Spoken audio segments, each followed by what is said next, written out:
జనగామ జిల్లా పాలకుర్తిలో ఎంపీడీఓ కార్యాలయం ముందు రేణుక పోతన దంపతులు ఇద్దరు ఆడపిల్లలతో ధర్నాకు దిగారు.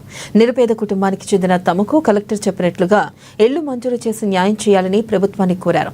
ప్రజాపాలనలో ఇల్లు లేదని దరఖాస్తు పెట్టుకుంటే అర్హుల జాబితాలో తమ పేరు వచ్చిందన్నారు. పర్యవేక్షణ కోసం కలెక్టర్ వస్తున్నారని కార్యదర్శి చెప్పడంతో తాము ఇంటి దగ్గరే ఉన్నామని, కలెక్టర్ రిజ్వాన్ బాషా షేక్ సైతం తమ ఇంటికి వచ్చి ఇల్లు మంజూరైందని స్వయంగా చెప్పారని అన్నారు.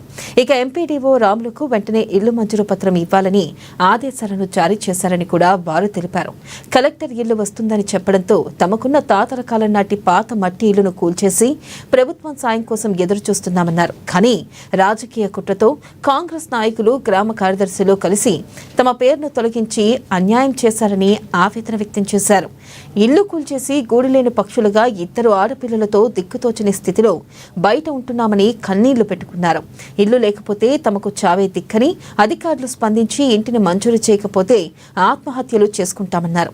తాము చనిపోతే తమ చావుకు కాంగ్రెస్ నాయకులు, ఎంపీడీఓ బాధ్యులని స్పష్టం చేశారు.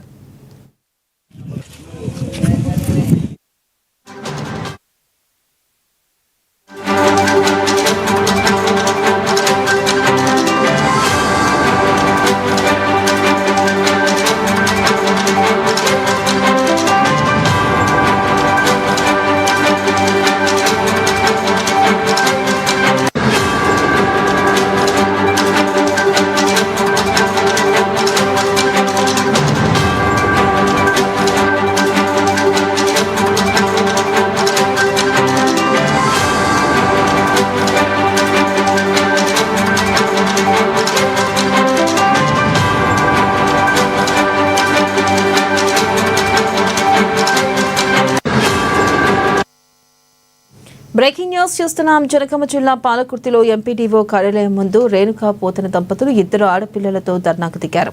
ఇక నిరుపేద కుటుంబానికి చెందిన తమకు కలెక్టర్ చెప్పినట్లుగా ఇల్లు మంజూరు చేసి న్యాయం చేయాలని ప్రభుత్వాన్ని కోరారు. ప్రజాపాలనలో ఇల్లు లేదని దరఖాస్తు పెట్టుకుంటే అర్హుల జాబితాలో తమ పేరు వచ్చిందన్నారు.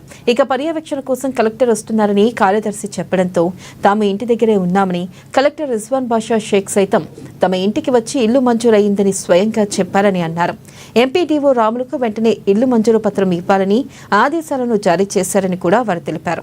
కలెక్టర్ ఇల్లు వస్తుందని చెప్పడంతో తమకున్న తాతల కాలం నాటి పాత మట్టి ఇల్లును కూల్చేసి ప్రభుత్వ సాయం కోసం ఎదురు చూస్తున్నామన్నారు. కానీ రాజకీయ కుట్రతో కాంగ్రెస్ నాయకులు, గ్రామ కార్యదర్శులు కలిసి తమ పేరును తొలగించి అన్యాయం చేశారని ఆవేదన వ్యక్తం చేశారు. ఇల్లు కూల్చేసి గూడులేని పక్షులుగా ఇద్దరు ఆడపిల్లలతో దిక్కుతోచని స్థితిలో బయట ఉంటున్నామని కన్నీళ్లు పెట్టుకున్నారు. ఇల్లు లేకపోతే తమకు చావే దిక్కరి, అధికారులు స్పందించి ఇంటిని మంజూరు చేయకపోతే ఆత్మహత్యలు చేసుకుంటామన్నారు. తాము చనిపోతే తమ చావుకు కాంగ్రెస్ నాయకులు, ఎంపీటీఓ బాధ్యులని స్పష్టం చేశారు. మా ఇల్లు మా ఇల్లు మా ఇల్లు మా ఇల్లు మా ఇల్లు మా ఇల్లు మా ఇల్లు